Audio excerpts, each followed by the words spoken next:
DPP mu article y'ekikumi alina obuvunanyizibwa okulaba nti investigation zikolebwa mu bwenkanya ate mu bwesimbu. Alina obuyinza mu article y'ekikumi ya Ssemateeka okulagira police okuinvestigatinga omusango mu bwenkanya mu bwesimbu. Kati obuzibu bwe tusanze nti bano bali ku kesi nti yakuma mu bantu omuliro era kyovula bagaseeko ne bana abantu abirimu naye tebafuddeeyo ku investigatinga kesi ya mada ey'okutta abantu abattibwa ewa Honorable Muwanga Kivumbi ewaka.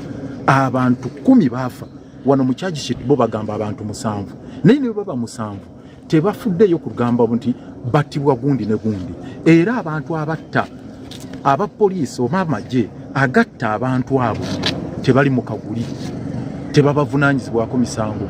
Tutaddewo akazito DPP annyonnyole oba ddala waliyo fayiro gye batambuza gye banoonyerezaako ku abo bennyini abaapuinga trigger ne batta abantu. DPP agaanye. Era nga Muwanga Kivumbi bwe yali alikodinga statement ku police yabagamba batta abantu 10 ewake wange bagana okuba investigatinga. Kati kye twagala kooti etunulemu nga tetunnabagenda mu maaso. Lwaki tebaagala kunoonyereza ku b'amagye ku bapoliisi abatta abantu ewaka wa Muwanga Kivumbi abali abantu 10 yadde bo bagamba abantu 7. Ekyo tugenda kiteekako nnyo amaanyi. Ntulaba omuntu amukwata ne bamuteeka emyaka 5-7 nenga tebamukyajinze oba nga bataddewo charge nenga nga tewali kunoonyereza. Tosobola ganti okyajinza tuli okunoonyereze. Ekyo ffe tukivumirira.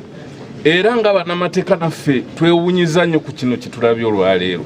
Tugezaako kuleeta ensonga y'abantu abattibwa mu maka ga Muwanga naye ate gavumenti erabika nti teri interested mu kintu ekyo. Tetulaba nti si kya bwenkanya.